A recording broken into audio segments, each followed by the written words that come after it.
et de salut. C'est une parole qui conduit au vrai bonheur. Quand on parle de la santé, nous ne devons pas uniquement penser à la santé physique ou psychologique.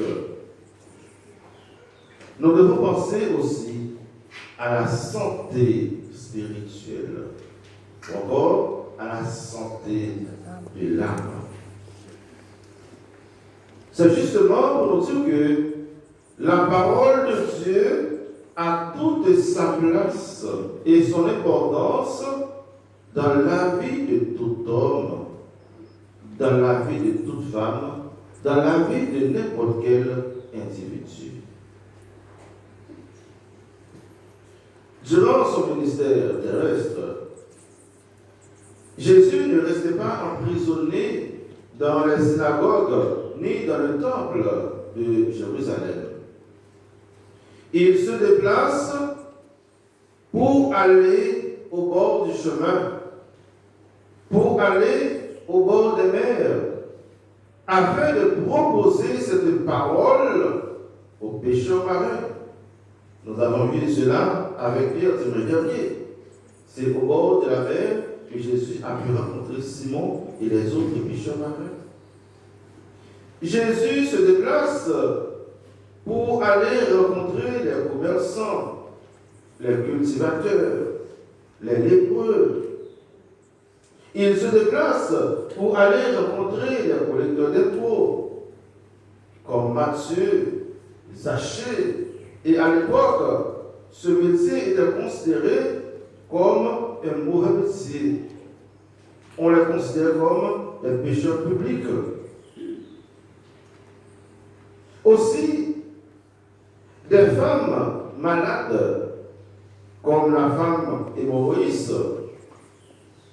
des femmes de mauvaise réputation, comme Marie-Madeleine, et tant d'autres, sont venus auprès de Jésus afin de trouver cette santé spirituelle, afin de trouver la guérison pour leur âme et le pardon pour leurs péchés. C'est Matthieu nous dit ceci. Jésus parcourait toute la Galilée. Il enseignait dans leur synagogue, proclamait l'évangile du royaume, guérissait toute maladie et toute infirmité dans le peuple. Matthieu chapitre 4, verset 23. C'est pour nous faire comprendre que Jésus tient compte et s'intéresse à la santé du peuple vers qui il a été envoyé. Jésus tient compte de notre santé.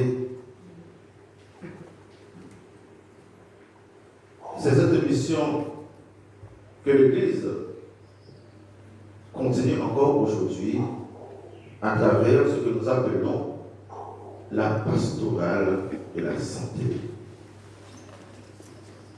À travers les aumôneries hospitalières, à travers les bénévoles, à travers les laïcs chrétiens, l'Église assure une présence active, significative et curative auprès de ceux et celles qui souffrent et qui espèrent leur réhabilitation.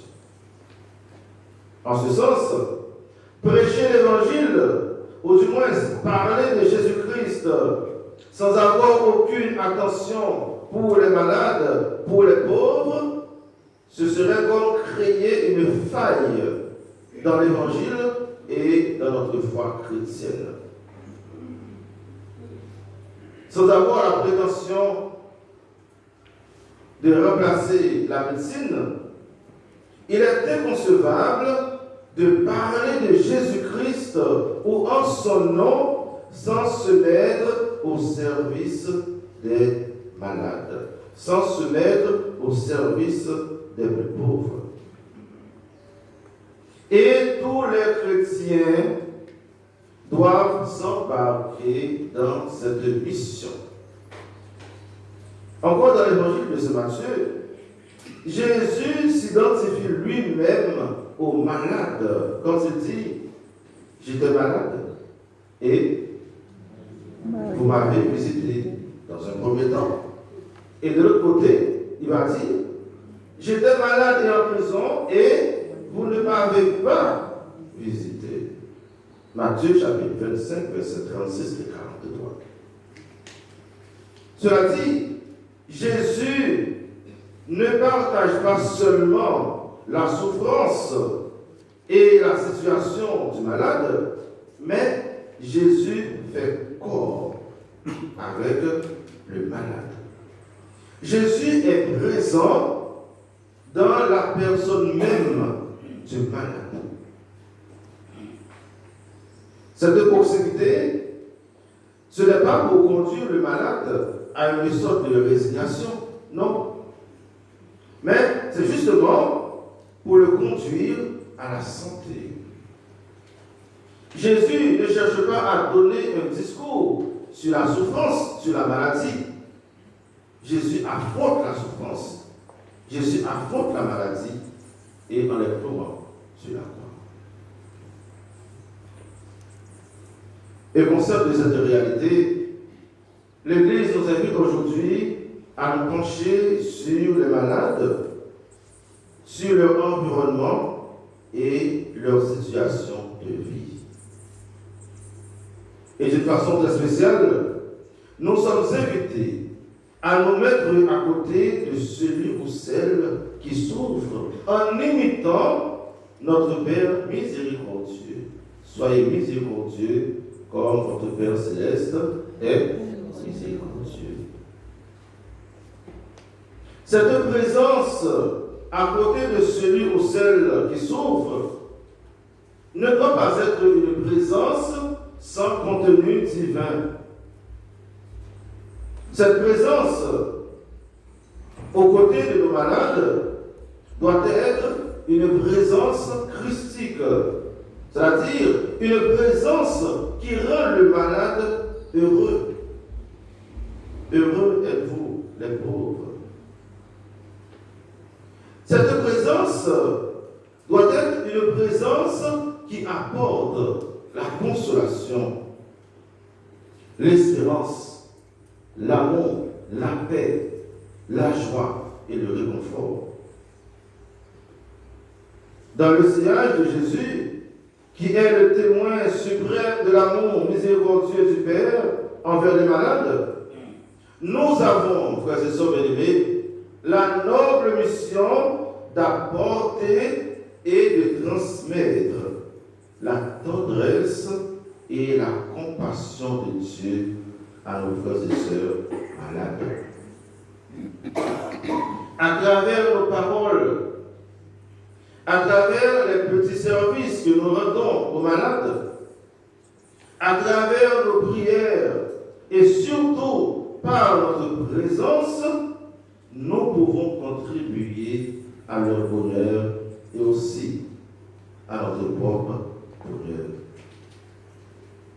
À travers leurs souffrances et nos souffrances, au nom de notre foi, le Christ peut nous conduire sur le terrain des béatitudes. Nous pouvons trouver notre sainteté, nous pouvons trouver notre sanctification en nous mettant au service des malades, en nous mettant au service des plus pauvres. Nous nous souvenons de Mère Teresa de Calcutta, étant notre saint et sainte dans l'Église.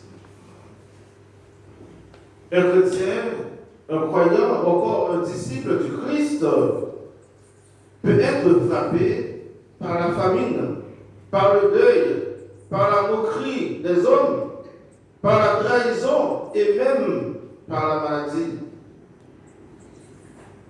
Mais, mes chers amis,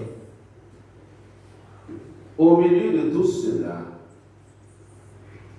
le Seigneur peut faire renaître la vie et le vrai bonheur. Nous nous souvenons de Job, un fidèle serviteur de Dieu, un homme juste. Mais qui était attaqué et frappé par l'ennemi. Job avait tout perdu, ses enfants, sa femme, ses biens et même sa santé. Mais finalement, il a pu se ressaisir pour dire, je sais que mon libérateur est vivant. Et au nom de sa foi en Dieu, Job a pu récupérer tous ses biens et sa santé. Il a pu trouver le vrai bonheur. Dieu peut nous passer par les épreuves.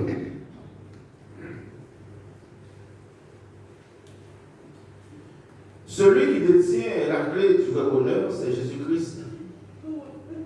C'est pourquoi nous sommes appelés à croire en lui. Mes chers amis, aucune situation mauvaise, aucune méchanceté humaine ne peut faire obstacle au projet de Dieu en notre faveur. Le Seigneur peut transformer nos échecs en des escaliers pour nous faire grandir, pour nous faire aller plus loin et plus haut, pour nous faire devenir plus forts. Voilà, en quelque sorte, comment nous pouvons comprendre et interpréter le sens de l'évangile des béatitudes. Le croyant ou la croyante n'est pas appelé toute sa vie à connaître que la souffrance. Derrière la souffrance, derrière la pauvreté, il y a la joie.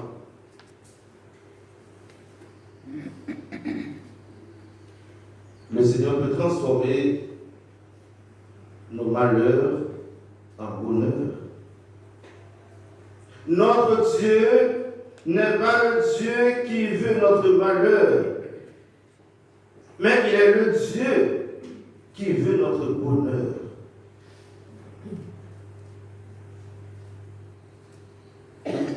Nous terminons avec cette parole du Seigneur que nous trouvons dans le livre du prophète Jérémie. Je vous visiterai, j'accomplirai pour vous ma parole de bonheur, en vous ramenant en ce lieu, car moi, je connais les pensées que je forme à votre sujet. Oracle du Seigneur. Pensez de paix et non de malheur, pour vous donner un avenir et une espérance. Voici ce que nous sommes invités à conserver et à garder notre foi en Dieu. Il peut transformer nos larmes, il peut transformer nos deuils en joie. De même qu'il a changé l'eau en vin aux noces de Cana, de même aussi, il peut transformer, il peut changer nos mauvaises situations. Demandons à Sainte Bernadette, à la Vierge Marie et Saint Joseph d'intercéder pour nous auprès du Seigneur, afin de pouvoir jouir d'une bonne santé physique, psychologique et spirituelle. Qu'il en soit ainsi, au nom du Père, et du Fils, et du Saint-Esprit. Amen.